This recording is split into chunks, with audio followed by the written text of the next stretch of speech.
Hola gente, ¿cómo están? Bienvenidos a este que es una nueva edición del podcast La Economía P2P. No estamos solos, me acompaña mi gran amigo Ian. ¿Cómo estás, Ian? Hola, ¿cómo estás, Le? ¿Todo bien? Todo excelente, por suerte, la verdad, con unas ganas particularmente intensas, la verdad bastantes de hacer este programa, porque bueno, creo que vamos a tocar un tema muy interesante, pero no adelantemos nada todavía. Vamos a aclarar si hay alguno que nos está escuchando por primera vez. Este es un podcast en el cual nosotros, sin hacer futurismo, sin hacer predicciones locas, simplemente nos dedicamos a pensar y a plantear cómo podemos hacer el día de mañana para tener una economía completamente libre, desregulada, donde los intercambios sean de forma voluntaria y donde la gente utiliza un medio efectivo para hacer intercambios. En este caso, Bitcoin Cash, que puede servir como una moneda de uso cotidiano, es decir, un sistema de efectivo electrónico, tal cual lo planteó en su momento el creador de Bitcoin, Satoshi Nakamoto. Así que, como estarán dispuestos como ya van a escuchar, vamos a tener una conversación sobre varios temas. En este caso, lo que los trae hoy es un tema que estuvo en boca de todos quizás hace unos meses con una noticia que vino de El Salvador, un país centroamericano, pero que hoy la levantamos porque hace referencia quizás a Bitcoin Cash más específicamente. Pero bueno, sin adelantar demasiado, básicamente el tema de hoy es cómo funcionaría Bitcoin Cash en un contexto donde el Estado de alguna manera toma conciencia de esta tecnología, pero no decide atacarla, sino de alguna manera adoptarla. Entonces, Ian, ¿te parece bien si arrancamos y ya vamos haciendo las primeras introducciones sobre el tema? Sí, lo primero que queríamos aclarar es que el Estado es malo, obviamente, esto es algo que lo sabemos todos. El Estado es de por sí malo y nace de forma, digamos, predatoria. No nace por un consenso que todos nos damos la mano, sino que nace de forma predatoria, con la violencia, y es lo que hoy mantiene. Hoy, si no querés pagar un impuesto, vas a prisión, es una cuestión voluntaria, entonces es una cuestión de imposición y fuerza bruta. Una vez ya aclarado esto, para que se entienda nuestro punto de vista, lo que venimos a plantear es que sí, el Estado es malo, pero si las cripto, o por lo menos Bitcoin Cash, llegan a tener cierto nivel de adopción, es lógico pensar que lo quieren adoptar. ¿Por qué? Primero porque supongamos que Bitcoin Cash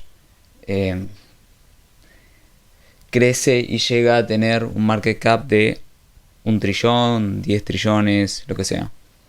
En ese caso, muchos países quisieran poder, digamos, de alguna forma que ese dinero les ingrese. Y para que eso te ingrese es como un blanqueo que se hace acá en Argentina cada unos tantos años hacen un blanqueo, te dicen, bueno, paga tanto y tenés blanqueado de guita, puedes comprarte una casa fácilmente. Esto es muy probable que termine pasando en todas las cripto. Cuando el volumen sea demasiado grande o parte de la economía real pase por ahí, una parte grande, van a necesitar obligatoriamente legalizarlo, darle legal tender o como sea, pero van a tener que abrir la puerta porque van a querer que entre dinero a la economía. Entonces, esos son los dos primeros puntos. Después, estuvimos viendo un tweet que tiene una persona conocida dentro del ambiente bancario fintech argentino. No sé si querés comentar un poquito más sobre esto. Sí, antes de hacer una aclaración con respecto a esto que decías, me parece interesante esto que vos mencionás porque es justamente lo que uno podría pensar sobre la cuestión de los estados y las criptomonedas es que casi siempre va a ser una relación, digamos, tensa y probablemente en la mayoría de los casos, o por lo menos para las grandes economías cuyas monedas tienen una injerencia en el mundo, van a tener problemas. Sin embargo, quizás las pequeñas o medianas economías, es decir, los pequeños y medianos países simplemente que se dedican a exportar y vivir de lo que generan, no necesariamente de servicios financieros a nivel mundial, podrían obviamente verse beneficiados de una mayor libertad de comercio, como se ve obviamente en los lugares donde esto se aplica, pero además también tener la posibilidad de que los ciudadanos adopten por primera vez una moneda con la cual ellos se sientan realmente libres y puedan tener la custodia. Esto como algo interesante. Puede ser incluso, digamos, una jugada del Estado como para, sin dejar de existir, por lo menos tener una presencia, ¿no? Es decir, darle un carácter en el cual por lo menos la gente perciba que está teniendo un permiso, por así decirlo, para usarlo, aunque realmente sabemos que lo que está ocurriendo de fondo es que la gente se está independizando. Aunque, como obviamente vamos a ir discutiendo a lo largo del episodio, hay casos y hay casos. Y después, bueno, con esto que vos mencionabas con respecto a esta persona, sí, es una persona que es relativamente, no sé si influyente, pero por lo menos tenía una opinión armada. Y lo que decían era básicamente algo así como que ahora la blockchain, o la cadena de bloques, esta tecnología que muchos hablan pero pocos entienden, viene a salvar al sector público y a presentar ante la sociedad esta transparencia que hasta ahora no pudo dar ninguna oficina anticorrupción, ningún ministerio de información, ningún instituto oficial, nada. Antes era imposible, básicamente por una cuestión burocrática según estas personas, tener una transparencia del Estado, y ahora con la blockchain se viene a resolver todos estos problemas. Y uno pensaría, bueno, ¿por qué estas personas dicen que esto se viene a resolver? Primero por una cuestión de que consideran o entienden mal el concepto de criptomoneda o de blockchain. Creen que por el hecho de que una cadena de bloques es transparente ya puede ser simplemente, digamos, algo que dé registro de absolutamente todo, y no necesariamente es así. Y esto lo sabemos perfectamente, que muchas veces se puede ocultar información públicamente. Esto se consigue por lo menos en Bitcoin Cash y en otras criptomonedas. Pero además también es esta mirada un poco quizás tecnocrática de que la sociedad va a tender a evolucionar, que el Estado va a tender a evolucionar hacia tecnologías más abiertas, y entonces estas tecnologías van a resolver la democracia, van a ser más transparentes las instituciones, van a ser un baluarte indispensable a la hora de mantener la república, y todo este discurso que en definitiva no es anti-establishment, sino que al contrario es extremadamente compliant, y uno debería poder entender cuál es la intención de fondo, que es estas personas no quieren perder el poder que hoy en día tienen o detentan, porque en definitiva son agentes cooperadores con esa fuerza coercitiva del Estado. Si bien es cierto que compiten, entre varias comillas, con otras empresas, la realidad es que están licenciados, están monopolizados por el Estado, y sus cuentas y sus activos y finanzas, inversiones, etc., dependen de la mano del Estado y dependen del Banco Central, que es quien regula toda la actividad económica de esas empresas en la Argentina. Y en otros países también será igual. Entonces, hacer esta aclaración me parecía importante porque creo que cuando se habla de adopción, muchas veces la gente apunta para ese lado. Y no es esta la mirada solamente de esta persona, sino que muchas personas creen o apuntan a, bueno, algún día van a tener que regular las cripto, algún día van a encontrar la forma de regularla y te van a hacer blanquear tus criptos y vos vas a tener que entregar tus llaves privadas o usar billeteras custodiales. Cuando realmente te das cuenta de lo que está diciendo estas personas es, no quieren que tengas acceso a tus bitcoins, no quieren que tengas tus llaves privadas, y además quieren mantener el poder coercitivo actual. Es decir, de alguna manera ellos quieren convencerte de que la tecnología que hoy estás usando, que hoy se puede utilizar, no es lo suficientemente buena. Mientras tanto, están tratando de armar su propia moneda digital de Banco Central, como le llaman, o CDBC, por sus siglas en inglés, para algún día de estos sacar el efectivo y mandar toda la economía directamente a un sistema completamente controlado. Y ahí sí van a usar la blockchain, pero para sus beneficios. Y obviamente eso sería cualquier cosa menos una criptomoneda, porque bueno, sería algo completamente centralizado. No me quiero ir por las ramas, pero la idea es esto, es decir, quizás hasta incluso se me ocurre que podríamos hacer un episodio más bien dedicado a esto, pero la idea es combatir esta noción de que las criptomonedas por sí solas son lo que se necesita para que el Estado deje de ser malo, como os planteabas al principio. Sí, exactamente. Inclusive muchas de estas veces la tecnología está pensada como... En realidad ellos lo piensan más como una forma de blanquear la economía al 100%, algo imposible. Blanquear la economía y bancarizar a todo el mundo. Entonces, vamos directo al grano de los temas. Vamos a empezar hablando del caso de El Salvador, y luego lo vamos a contrastar con San Martín, o Saint Martín, o San Martín, como quieran decirlo, que es el que pareciera querer adoptar Bitcoin Cash. Entonces, en el caso de El Salvador, Sí, antes de empezar a hacer una aclaración, la idea de hacer este capítulo, este episodio, surgió por lo siguiente. No sé si fue noticia, si el resto de las personas lo levantó, se ve que los medios no se enteraron, convenientemente, pero salió la noticia de que en una de estas islas del Caribe, es un país que se llama San Martín, que pertenece a lo que sería el reino de los Países Bajos. Bueno, estarían empezando a utilizar Bitcoin Cash como moneda de curso legal en conjunto con la moneda local, que no sé exactamente cuál es, pero tengo entendido que está en paridad con el dólar y que es una moneda que se utiliza en varias islas del Caribe. Pero la idea es la siguiente.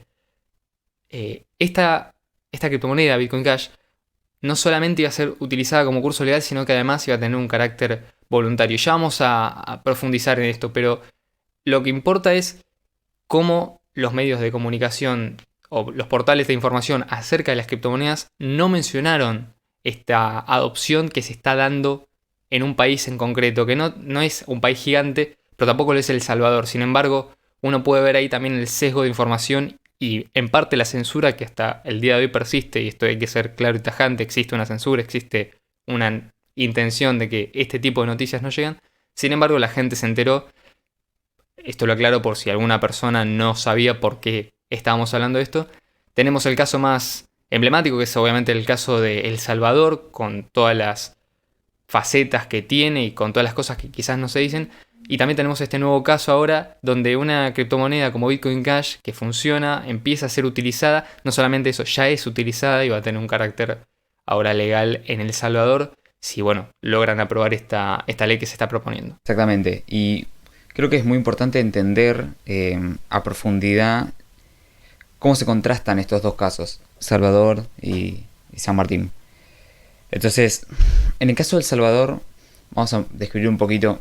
El Salvador es un país en el que la mayoría de la economía está en negro. Están dolarizados, o sea, hace varios años.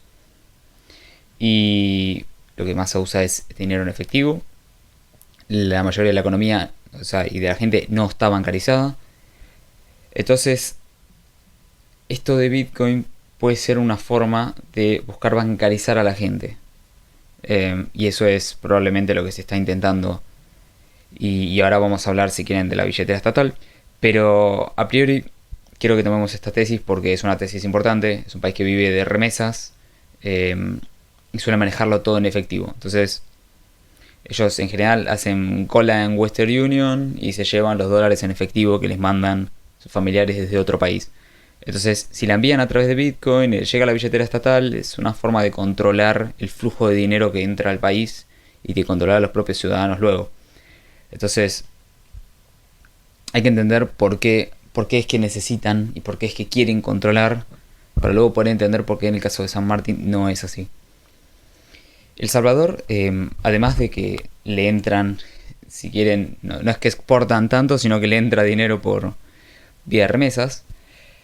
Entonces, más allá de eso, El Salvador es un país que vive de lo que vive clásicamente los países.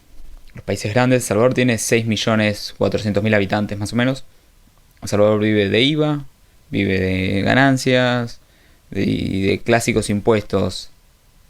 Digamos que tenés que tener una necesidad de control para poderlos cobrar. Entonces, para que veamos el ejemplo, quiero tomar el IVA. Y inclusive si vamos más allá y vemos la ciudad Bitcoin que Bukele lanzó para que van a empezar la construcción y bla bla bla, no hay ningún impuesto salvo el IVA. Entonces es un IVA de, creo, si no me equivoco, el 21%. Entonces acá hay un caso interesante. No hay ningún impuesto, o sea, no te cobran siquiera un impuesto a la propiedad, pero sí un impuesto al IVA. ¿Por qué este impuesto sí, cuando, no sé, tranquilamente lo podrían reemplazar por otro impuesto? Bueno, más allá de que el IVA es algo, en el mundo fiat es sencillo de controlar, salvo que sea con efectivo, es sencillo de controlar porque es simplemente una cuenta bancaria. En el caso de si usas Bitcoin es exactamente lo mismo, pero si usas on-chain no, pero si usas vía billetera estatal sí. Entonces, lo que quiero decir es, ¿por qué ponen este único impuesto en una ciudad que no va a tener impuestos y se va a manejar con Bitcoin? porque es el impuesto que quieren y necesitan controlar. O sea, si vos querés controlar, es el impuesto perfecto para controlar. Entonces, El Salvador, la ley obliga a todos los comerciantes a aceptar pagos en Bitcoin. Aunque no quieran, están obligados a aceptar. Entonces, gracias a que están obligados a presentar, a aceptar, el gobierno se vio en la obligación moral de crear una billetera con una API para comercios donde todos sus ciudadanos tienen acceso a Bitcoin de forma sencilla y fácil y custodial. Hoy, si no me equivoco, la última vez que vi las noticias había más de 4 millones de billeteras, Chivo se llama, que se abrieron en El Salvador. Les daban un airdrop, les daban, si no me equivoco, $30 a cada cuenta que se armaba, una cuenta en Chivo como incentivo para que entren. Entonces, tenemos un estado en el que quiere cobrar el IVA, obliga a los ciudadanos a cobrar con Bitcoin sus comercios y crea una billetera estatal como solución a la propia obligatoriedad que ellos generaron. Entonces, ¿cuál es la única forma de cobrar el IVA? Este tipo de impuestos vos necesitas cobrar en el momento del pago. Entonces, en el momento del pago, vos en el sistema tradicional simplemente te lo factura la pasarela de pago, Visa, el Postnet o quien sea, te lo factura en el momento. Si vos pagas sin custodia, es como pagar en efectivo, no hay forma de controlar que paguen IVA.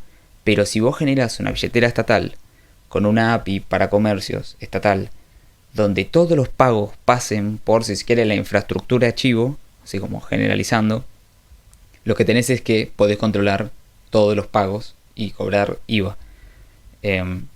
Por eso también tienen esta necesidad de control, porque es el impuesto que viven y buscan excusas para obligar a la gente a tener que utilizar un mecanismo de control para poder cobrar impuestos.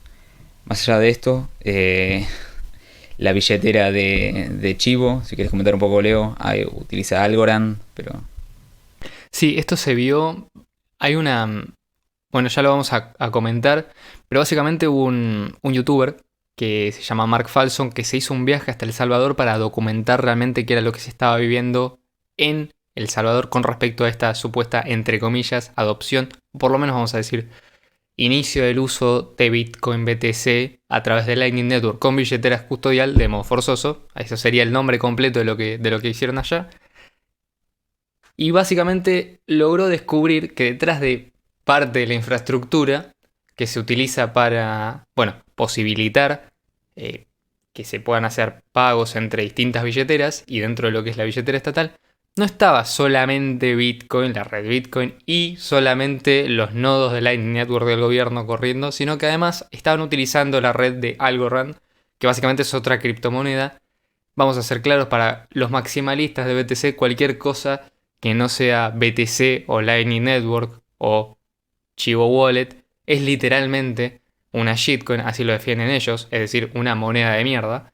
Entonces es hasta incluso gracioso e irónico que estas personas que dicen que cualquier cosa que no sea Bitcoin es una moneda de mierda, estén aceptando que el uso de Bitcoin en El Salvador se da a través de una shitcoin, en este caso Algorand, que, a ver, no es que sea necesariamente una shitcoin, sino que así lo definen ellos, y además que eso de alguna manera demuestra que la infraestructura que existe hoy en día dentro del Lightning Network no es suficiente para poder hacer este tipo de transacciones.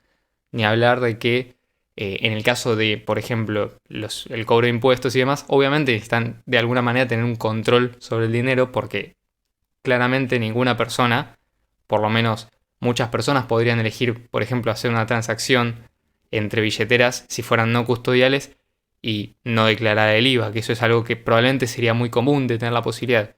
Como no existe eso, como la mayoría de las personas que utilizan Bitcoin Bitcoin en El Salvador, lo hacen a través de Chivo Wallet y a través de estas aplicaciones, lo lógico es esperar que justamente ocurra esto, que el cobro del impuesto, por ejemplo, sea una cosa automática, que los negocios que acepten Bitcoin se vean forzados no solamente a aceptar esta moneda que quizás no quieren, sino que además tengan que rescindir inmediatamente parte de sus ingresos al Estado Y obviamente esto también influye en el hecho de que lo que haga el gobierno de El Salvador con ese dinero va a estar sujeto obviamente a las condiciones de uso que les impongan a estos usuarios. Con lo cual estamos hablando de obviamente no una adopción voluntaria, completamente abierta, libre, que es lo que uno podría incluso esperar de consistente con la filosofía de las cripto, especialmente de Bitcoin, es decir, Bitcoin es un sistema que es completamente anarquista, sino que además estamos hablando de algo que es terriblemente violento contra las personas que muchas veces no estaban bancarizadas y ahora se ven en la obligación de aceptar una tecnología que probablemente algunas personas ni siquiera entienden o no quieren aceptar. Esto es algo que obviamente es, para mí, en mi opinión, es completamente oponible. Es decir, uno con dos dedos de frente debería decir, che, esto es una locura. Obligar a la gente a usar una tecnología que no entiende o que desconoce es completamente inmoral. También te hablan de la posibilidad de hacer el cambio automáticamente a dólares, pero esto solamente se da si uno utiliza soluciones custodiales, lo cual la mayoría de la gente va a terminar haciendo por esta facilidad que le da el Estado. Y además, estamos hablando de que es un país que vive, como vos bien decías, Ian, de comercio, no de comercio, es de remesas de la gente que vive de afuera y que ahora está tratando de hacerse propaganda con una criptomoneda que impone a la fuerza a los usuarios, en este caso a la población. Para mí es completamente violento. Ahora, con respecto a lo que es Chivo Wallet, obviamente no se puede hablar mucho, la experiencia no es buena, simplemente, digamos, es una interfaz, te dicen que usan Lightning Network, no creo que sea de código abierto, yo por lo menos esto no lo verifiqué, pero estimo que por cómo funciona el sistema interno hay un montón de partes que a lo mejor te liberan el front-end, digamos, la parte frontal de lo que es la aplicación para el usuario, pero el back-end, cómo rutea los pagos, cómo almacena los fondos, quién tiene las claves privadas, eso no lo liberan, porque si no, no tendría manera de no cobrarte impuestos en el caso de que lo uses. Y además ha habido casos reportados de gente que literalmente le ha desaparecido el balance de la aplicación. El pago mínimo que se puede hacer es no menor a $5, es decir, Lightning, que es una red que se vende para micropagos y que es lo que supuestamente esta billetera utiliza, no permite hacer más pagos menores a $5. Y estamos hablando de una región del mundo en la cual $5 representa quizás una parte importante del ingreso de una persona. Y además, el soporte, por lo que se ha escuchado hasta ahora, es un desastre y lógicamente, como no iba a serlo, si el soporte lo tiene que dar el Estado, que son quienes producen esta billetera. Así que, sin ir, obviamente no me quiero extender mucho en este rant, pero bueno, es como para dar una idea de la situación en la cual se encuentra la gente. Hoy en día, la gente que, por ejemplo, en Argentina, que utiliza, no te digo criptomonedas, pero por lo menos aplicaciones de pago, las ha adoptado dentro de toda una manera voluntaria. O sea, uno no se ve forzado a usar, por ejemplo, no sé, Mercado Pago o usar otras aplicaciones de pago. Sin embargo, en El Salvador, la gente de golpe, muchas veces sin conocimientos previos, tuvo que empezar a utilizar una tecnología que desconoce y los negocios están amenazados a punta de pistola, que eso es justamente lo que hace el Estado, para aceptar esta tecnología. Obviamente es algo que es oponible, pero obviamente como a los maximalistas de BTC les conviene económicamente porque estamos hablando de 6,4 millones de personas que empiezan a utilizar la moneda que ellos están invertidos, bueno, entonces obviamente es una cosa que dicen, uy, qué bueno esto, voy a ignorar todo lo malo que tiene, voy a meterme la filosofía en donde no me da el sol porque hay una cuestión de conveniencia primero. Sé que sueno bastante enojado, un poco lo estoy, porque obviamente no me gusta que la adopción de las criptomonedas sea de esta manera. Trabajando más desde hace mucho tiempo en la adopción de las criptos, sé que esta no es la forma y sé que es probablemente la peor manera de hacerle ver a una persona que las criptomonedas realmente lo pueden liberar. Justamente si te lo trae el Estado, lo último que vas a pensar es que es algo completamente positivo. Sin embargo, esto es la imagen que están dando. No sé si a esto querés agregar algo, yo ya creo que me extendí bastante con el rant, pero bueno, era un poco también el descargo que no había hecho hasta ahora, por lo menos en este espacio, que también de paso lo aprovechamos para eso. Totalmente. Inclusive quería aclarar que la parte de servicio de nodo y hub de Lightning que tiene Chivo está tercerizada a Strike, es una empresa privada americana. Y por otro lado... Sí, estadounidense. Sí. Y por otro lado, la liquidez para cambiar dólares por Chivo es un fondo que tiene el gobierno de El Salvador. O sea, el gobierno de El Salvador utilizó impuestos para comprar Bitcoin, para poder dar liquidez a los que cambian Bitcoin por dólares en Chivo, en los cajeros Chivo o en la API de Chivo para los comercios. Quería cerrar porque me gustaría aclarar algo más. Muchas veces estos cajeros no tenían efectivo. No, aclara, si vas por los cajeros. Claro, muchas veces los cajeros en este caso no tenían efectivo, es decir, la gente no podía hacer el intercambio, entonces se veían obligadas a holdear una moneda que no les interesaba tener. Y además, también, obviamente esto no funciona con billeteras que no sean custodiales. Es decir, si vos tenés BTC, por ejemplo, o Lightning en una billetera, dentro de todo vos tenés, no sé, tu propio nodo de Lightning, vos no podés cambiar fácilmente esos Lightning por dólares en El Salvador, porque justamente es algo que tiene que autorizar el gobierno. Y otra cosa, la billetera Chivo obviamente requiere una verificación de identidad porque tenés que validarla con la cuenta que tenés ante el gobierno. O sea que es una forma básicamente muy, muy directa de ir en contra de la libertad financiera de las personas y imponer un sistema de validación digital forzada. Totalmente. Inclusive hay casos de gente que reporta que les desaparecen los Bitcoin. Bueno, ¿y esto por qué? Porque como que te desaparecen los Bitcoin. Bueno, esto es porque esto está auditado. No, oficialmente no lo quieren decir, obviamente, pero cuando ves los números no tiene sentido. La aplicación Chivo repartió más bitcoins de los que el gobierno de El Salvador había previamente comprado. O sea, hicieron reserva fraccionaria, emitieron de alguna forma más bitcoins, o le muestran a la gente que tiene bitcoins que en realidad no existen, que no los tiene el propio gobierno para poderlos entregar, para que se den una idea de la situación. Entonces, siguiendo con el ejemplo de El Salvador, también están ahora los bonos volcán. ¿Esto qué significa? Más allá de que el gobierno de El Salvador está queriendo usar dinero de impuestos para minar Bitcoin, lo que quieren hacer es, van a pedir un préstamo de $1.000 millones a la empresa Bitfinex, que es la que se encarga de emitir USDT o Tether, que es básicamente la stablecoin número 1 en volumen, que al mismo tiempo ya se sabe que esto no tiene respaldo, digamos. O sea, el gobierno de El Salvador va a pedir 1.000 millones en una stablecoin que no tiene respaldo. ¿Y qué van a hacer con estos 1.000 millones? Bueno, 500 millones se van a usar para empezar a construir la ciudad Bitcoin. Y 500 millones se van a usar para comprar Bitcoin, guardarlos 5 años esperando que el precio se duplique, vendiendo y pagando la deuda. No es un chiste, es de verdad. Esto es lo que quieren hacer. Entonces, es una locura. Esto claramente terminó en protestas, como son las protestas que hubieron y siguen habiendo en El Salvador, donde la gente que prendía fuego los cajeros de Chivo, ¿viste? Esto está documentado, como mencionamos antes, en el documental que hizo Mark Falzón, que está en su canal de YouTube, lo pueden ir a ver. Que la verdad que es tremendo, o sea... Sí, lo recomendamos mucho, es Falzon, ese es el apellido. Si lo quieren buscar en YouTube, tiene muy buenos videos documentando sobre lo que fue los primeros meses de la adopción, entre comillas, de BTC en El Salvador. Cómo la gente realmente lo vivía, qué es realmente lo que la gente pensaba. Y esto que vos mencionabas, me gustaría hacer un paréntesis ahí.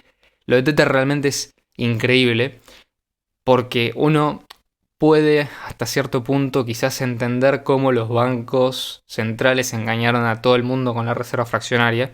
Y bueno, es el sistema que se utiliza, ya la gente está acostumbrada y demás. Pero crearlo de nuevo, es decir, ¿cómo funciona Tether? Bitfinex oficialmente, por hasta donde yo tengo entendido, no está vinculada legalmente a Tether, pero sí se sabe perfectamente que ellos son los principales inversores en esa empresa, que no tiene base fiscal en prácticamente ningún país del mundo y casi ningún banco comercial le quería dar ningún tipo de soporte porque básicamente era el negocio más turbio que había en ese momento y ningún banco, ni siquiera en los paraísos fiscales, le querían ofrecer la posibilidad de guardar el dinero que ellos decían tener. Pero ¿cómo funciona Tether?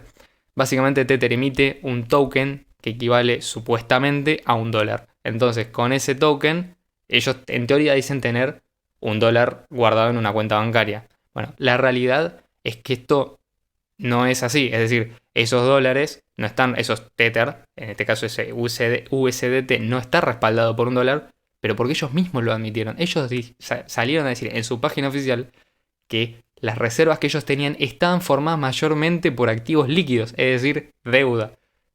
Básicamente habían emitido más de lo que podían realmente demostrar que tenían. Y constantemente se la pasan emitiendo. Hay sospechas inclusive de que esto se ha utilizado para manipular hacia arriba el precio de Bitcoin, porque parte de lo que hacen ellos es emitir Tether, con ese Tether en los exchanges comprar Bitcoin, el precio de Bitcoin suben y usan ese Bitcoin para respaldar el Tether que antes no tenía respaldo. Básicamente hacen como una especie de juego matemático donde supuestamente crean dinero de la nada, pero básicamente es como inventar la reserva fraccionaria arriba de una moneda que ya tenía reserva fraccionaria. Es una locura. Y básicamente a este camino está llevando Bukele a su país. Bukele, que debería ser un presidente responsable por lo menos, está tomando la peor decisión financiera que podría tomar cualquier persona. Y no se entiende cómo el pueblo de El Salvador, digamos, o sea, lógicamente hay protestas, pero tampoco se entiende cómo los maximalistas de BTC pueden defender este modelo económico como algo positivo. Es algo que debería ser protestado y el resto de los países debería tomar nota para no cometer nunca un error como el que está cometiendo en este momento el gobierno de El Salvador. Sí, exactamente. Y ya cerrado el tema de El Salvador, queremos pasar a la otra cara de la adopción criptoestatal, si queremos. Hoy es, quiero aclarar, 29 de marzo. Estas son las noticias que tenemos hasta ahora de lo que está pasando. Probablemente este podcast salga dentro de 2 semanas o 1 semana y media aproximadamente. Tal vez haya alguna noticia en el medio que no la tenemos ahora. Queremos avisar que esto es lo que tenemos hasta ahora. Y si aparece algo nuevo no entra dentro de este podcast, básicamente porque salió después que el podcast.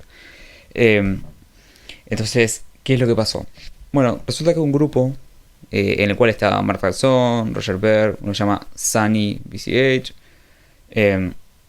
empezaron a trabajar en la adopción en varios de estos países, de estas islitas que hay en el Caribe: San Martín, Antigua y Barbuda, San Kitts, etcétera, etcétera. Son todas islas que son dentro de todo similares: islas chicas, precio fiscal, baja cantidad de población. Como para que se haga una idea, San Martín tiene 35.000 habitantes nada más. Entonces, ¿qué es lo que pasó? Ellos desembarcaron y empezaron a trabajar en la adopción en todos los comercios. Y ayudaron a todo el mundo, pagaron marketing, trabajaron en adopción. Obviamente, en cuanto más chica se quiere la zona, la economía, la población, todo, tiene más impacto, digamos, el esfuerzo. O sea, por ejemplo, si uno... en Argentina ya hay más de 220 comercios. Bueno, 220 comercios en Argentina es un número importante, pero Argentina no deja de ser un océano de comercios. 220 comercios en San Martín es un montón. Puede ser probablemente todos los comercios que haya. Probablemente haya, no sé, 10 pizzerías como mucho. Si todas aceptan BCH, ya todas las pizzerías aceptan BCH del país, digamos. Y esto pasa similar en cada una de estas islas. Entonces, ¿cómo empieza esto? Esto empieza por adopción voluntaria. De repente los comercios aceptan, o sea, entienden que esto es beneficioso para ellos, más allá de que es una isla que vive en parte del turismo, entienden como un beneficio. Y San Martín es una isla que supuestamente usa el florín neerlandés y qué sé yo, pero junto a Curazao, pero en el mundo real lo que usan es dólar en efectivo. Esto lo admite el mismo presidente del Parlamento, Rolando Brizón, que es el que, al parecer, estuvo charlando con la gente de Bitcoin Cash, o sea, preguntando y entendiendo un poco de qué va todo. Y es el presidente electo del Parlamento. Al parecer allá tenés el primer ministro, que es el encargado de la parte financiera, si querés. Y después tenés el presidente del Parlamento, que sería como la otra figura de poder dentro del país. Entonces, él, que es el electo presidente del Parlamento, parece que, bueno, básicamente él quiere cambiar las cosas y bla, bla, bla, es lo que él dice. Lo que hizo fue presentar un escrito al gobierno, en el cual le dice que a partir de ahora quiere que automáticamente su sueldo se convierta a Bitcoin Cash y se le cobre en esa moneda. O sea, él cobra su sueldo en Bitcoin Cash a partir de hace unos días. Fíjense también la diferencia. Que yo sepa, Bukele, antes de mandar una ley al Congreso sobre la legalidad, no empezó a cobrar sueldo y la adopción no era extendida en el país, como sí lo es en San Martín. Aunque sea un ejemplo chico, no deja de estar extendido en todo el país. Otro volumen de tamaño, de población y todo, pero en El Salvador lo único que estaba era la Bitcoin Beach, que es un pueblo muy específico de todo El Salvador. O sea, la amplia mayoría no tenía ni idea de lo que se estaba hablando. En el caso de San Kitts, digamos que sí, se tiene idea de lo que se está hablando. Entonces, parece que luego de empezar a cobrar su sueldo, él admitió que estaba pensando en crear una ley, lanzar una ley de Bitcoin Cash como moneda de curso legal, o sea, legal tender le dicen, pero voluntaria. O sea, que Bitcoin Cash tenga el estatus de moneda de curso legal no significa que los comercios o las personas estén obligadas a adoptar Bitcoin Cash. Esto es una diferencia muy importante, pues ya sabemos cómo es esto. Cuando te quieren poner algo por las malas, no te gusta. Cuando vos lo tomás de forma voluntaria, es porque vos lo estás tomando de forma voluntaria. Entonces, pero ¿por qué es esta diferencia? ¿Por qué en el caso de San Martín no necesitan obligar a la gente y en el caso de El Salvador sí? Bueno, lo que tenemos es que El Salvador y San Martín tienen dos modelos totalmente distintos económicamente, si se quiere.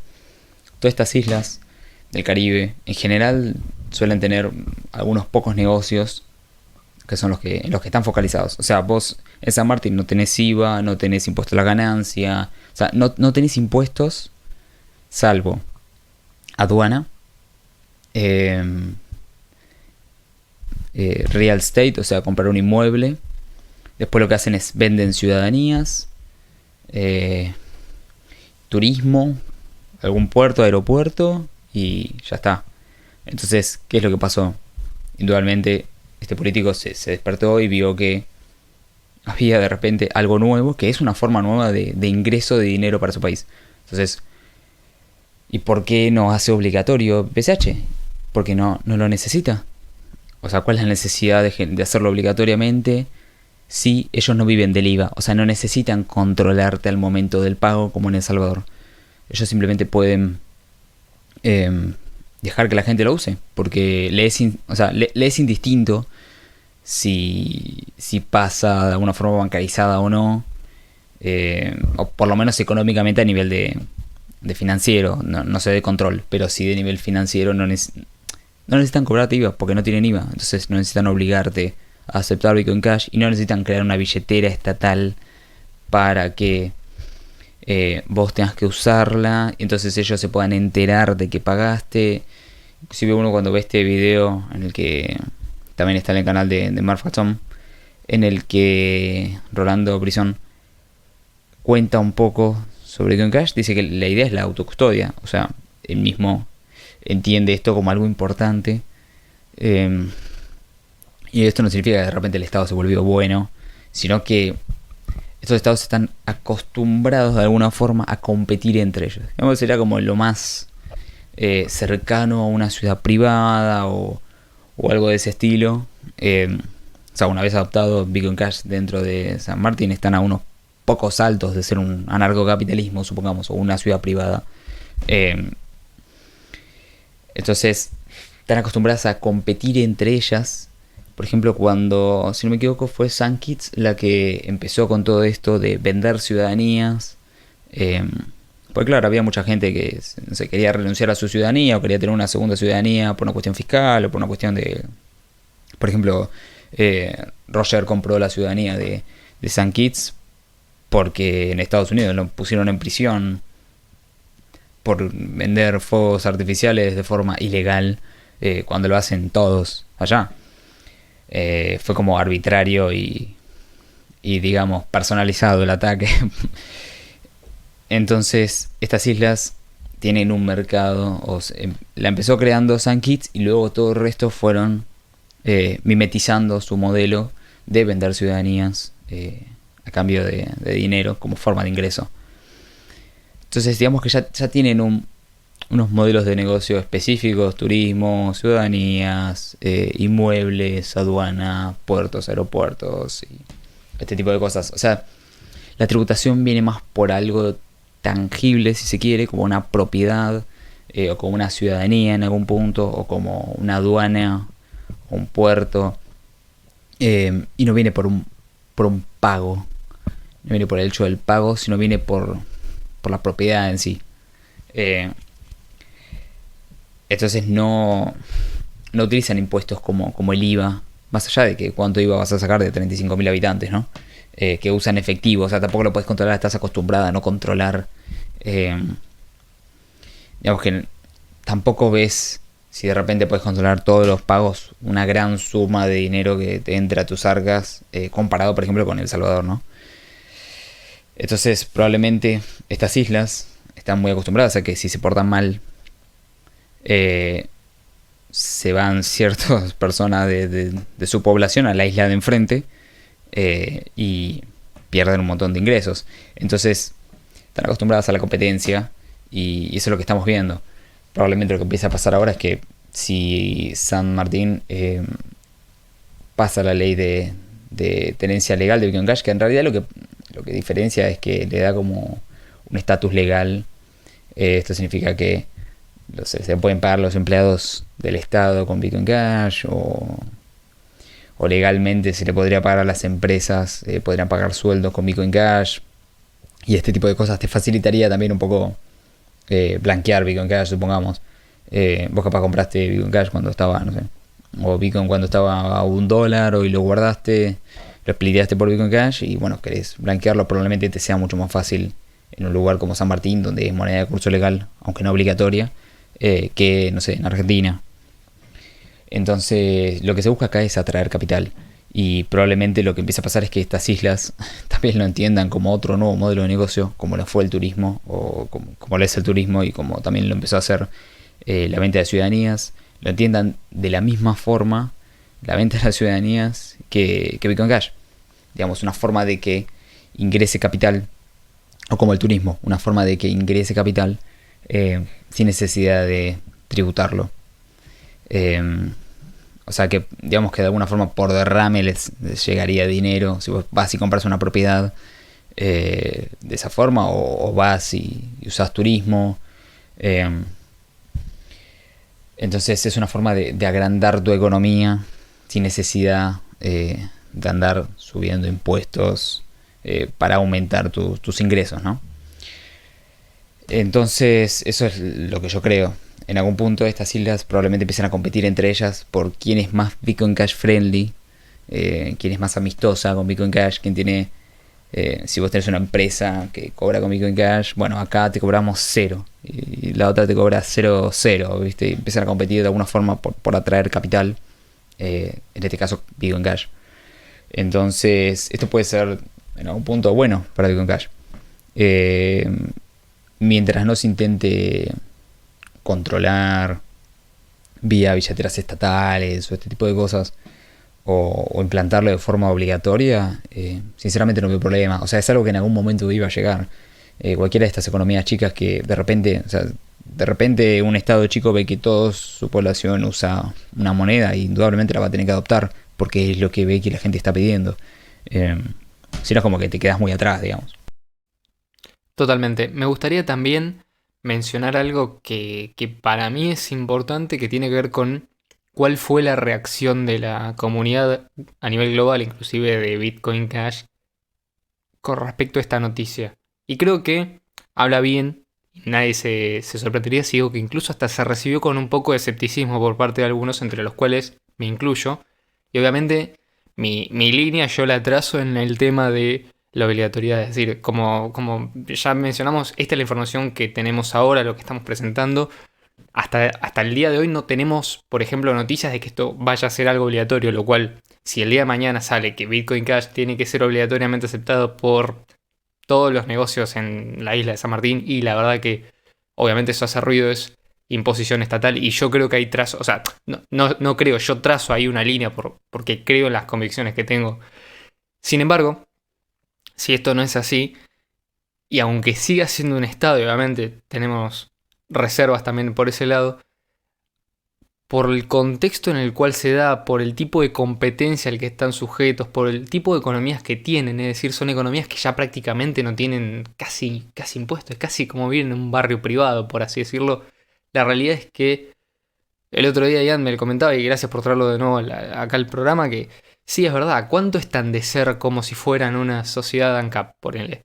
Está bien, no sé si es, pero digamos, hay un nivel, digamos, tan alto de libertad, por lo menos en lo económico, que yo creo que hasta cierto punto sí va a ser beneficioso a largo plazo si toman las decisiones correctas. Por otro lado, también sé que hay gente que está muy convencida con la idea de Bitcoin Cash. En este caso, por ejemplo, Roger Ver, que es siempre una persona que estuvo detrás de Bitcoin cuando Bitcoin Cash era simplemente Bitcoin. Después siguió apoyando la visión de Bitcoin Cash porque consideraba que era importante que la gente pudiera utilizar el dinero de forma directa. Es importante también que la gente va a estar utilizando Bitcoin Cash de forma no custodial, que va a poder tener sus ahorros y que Bitcoin Cash funciona porque la tecnología así lo permite, porque Bitcoin siempre funcionó de forma eficiente para los pagos electrónicos, no como las versiones o las narrativas que hoy se tratan de imponer. Cuando uno revisa la historia se da cuenta de que el Bitcoin de 2011, el cual Roger Ver, por ejemplo, empezó a invertir, de hecho él se convirtió en el primer inversor del mundo en Bitcoin, es el mismo Bitcoin que hoy es Bitcoin Cash, con las mismas tarifas bajas, con la misma facilidad de pagos, obviamente con mucha más tecnología, quizá con otro nombre y con otro ticker, pero no hay que confundirse, la tecnología es la misma y ahí está también la base del asunto. No es para mí casualidad que hoy en día ya se esté empezando a ver, y no es casualidad también que se haya aceptado Bitcoin Cash. Justamente también, bueno, estas personas que están detrás de este proyecto son conscientes de el tipo de situación en la que están, el tipo de contexto en el cual se involucran, y tienen bien entendidas las ideas de la secesión monetaria, la separación de moneda y Estado, la libertad, la autocustodia. Estas cosas de las cuales nosotros siempre insistimos y nunca nos cansamos de hablar, lo repetimos hasta el hartazgo porque, no sé, siento que un día no decirlo puede ser el equivalente a que la gente se lo olvide, como incluso ha pasado y no se menciona, pero también valoro esto de la comunidad que hay detrás, no solamente la que está hoy en día trabajando en San Martín, y no solamente en San Martín, en Antigua, en San Kitts y Nevis, en un montón de islas en las cuales uno se mete en el mapa de adopción y está lleno de comercio que acepta Bitcoin Cash, lo cual es lógico, pero además también de la reacción de la comunidad de Bitcoin Cash, que es cauta, porque obviamente tiene ese espíritu de desconfianza, pero a la vez adopta y acepta aquellas innovaciones positivas, inclusive en cuanto a lo que es la adopción directa por parte de las personas, si esto es completamente voluntario, y esperemos que así sea, y que sin dudas va a encontrar en estos lugares un destino al cual apuntar, un modelo al cual seguir, una forma a la cual copiar, y esto independientemente de no haber tenido una cobertura masiva en los medios tradicionales cripto, que sí parece un oxímoron, pero realmente existen medios que emulan o replican la censura que se encuentra en los medios masivos dentro del mundo de las criptomonedas, incluso con la burla de las comunidades de maximalistas de los bandos que son anti-Bitcoin, anti-Satoshi Nakamoto y anti-White Paper, con todos esos calificativos me atrevo a definirlos, incluso con los calificativos peyorativos con los cuales se refieren a Bitcoin Cash, pero que en definitiva por lo menos les sirve de recordatorio de que Bitcoin no ha muerto, que sigue existiendo, que el nombre de Bitcoin es Bitcoin Cash, porque ese es el nombre completo que Satoshi colocó en el white paper, y que sin embargo persiste a través de gente que está más que nunca convencida de que este es el camino correcto para separar la moneda del Estado. Hoy tenemos una tecnología increíble, y así como estamos haciendo en Argentina, como lo están haciendo en el Caribe, como lo van a hacer en un montón de lugares, nosotros tenemos que tomar la iniciativa y empezar a usarlo. De la forma que se pueda, de la mejor manera que nos sea posible, comentarlo con la gente. Es decir, no nos podemos quedar al margen de todo esto, nosotros podemos también generar, no quizás una opción a nivel estatal, pero sí una opción a nivel local que permita por lo menos un cierto nivel de libertad y una secesión monetaria, aunque sea a pequeña escala, pero que nos sirva para sentirnos más libres y en definitiva retomar y empezar a tomar de nuevo el control de la moneda. Y creo ya con esto que me estoy poniendo un poco filosófico, pero no quería irme sin terminar con un poco de alegría después de tanta bronca que desparramaron del episodio, sobre todo en la primera parte. Perdonen por eso, si me fui un poco de mambo, pero bueno, la gente que me conoce me sabrá disculpar. Yo soy un tipo muy emocional y muy convencido de lo que digo. Sin embargo, también creo que tengo las razones correctas para decirlo, así que me justifico con eso. No sé si, Ian, querés comentar algo, si hace falta aclarar o hacer algún otro paréntesis. Si no, ya podemos... No, me parece que estamos perfectos. Perfecto, entonces. Porque, bueno, yo la verdad que tenía muchas ganas de hacer este programa en particular. Espero que, bueno, cuando salga no haya cambiado nada y que a medida que vayan saliendo novedades, bueno, sigan siendo positivas. De nuevo, sigo con la nariz parada a ver qué pasa con qué salen, pero si todo sigue por este camino, y espero que así sea, hasta cierto modo confío en que va a ser así, bueno, tenemos una buena posibilidad de que Bitcoin Cash realmente se pueda convertir en lo que debió ser durante todo este tiempo para, por lo menos, las personas de una región, y después extender esto a cada vez más partes en el mundo ya con un modelo. Otra cosa que no dijimos, probablemente sería interesante ver, digamos, si aceptan Bitcoin Cash como moneda de curso legal. Por más que no obliguen a usarlo, también esto podría incluso a nivel internacional sentar un precedente de, ya si vos en Argentina, en Chile, en Uruguay, en Estados Unidos, donde sea, vos tenés Bitcoin Cash, no tenés simplemente una criptomoneda, tenés moneda extranjera. O sea, ya cambia completamente la concepción. Quizás podríamos hacer una mención en algún capítulo futuro para ver qué pasaría con respecto a eso. Pero bueno, sería otra de las cosas que sería interesante tener en cuenta a la hora quizás de elegir una cripto en la cual podamos ahorrar. Sí, totalmente. Está para hacer un episodio sobre eso. Inclusive es interesante pensar esto tal vez como que esta zona de estos pequeños países que empiezan a adoptar Bitcoin Cash puede ser una chispa, ¿no? Que enciende el bosque del dinero fiat y realmente puede ser algo muy interesante lo que puede llegar a pasar, ¿no? No sabemos cómo puede tener y las repercusiones, o si esto va a tener represión de alguna forma, pero realmente puede encender y expandirse fuertemente. Así que les agradecemos a todos por haber estado y habernos seguido hasta este momento del podcast. Muchas gracias por haber estado escuchándonos, y muchas gracias también, Leo, por haber participado en este podcast que la verdad que teníamos ganas de hacer y nos gustó mucho poderlo haber hecho. Mire, Tito, está para con vos y para con toda la gente que nos escuchó. Nos estaremos viendo en una futura edición. Muchas gracias a todos. Chao, hasta luego.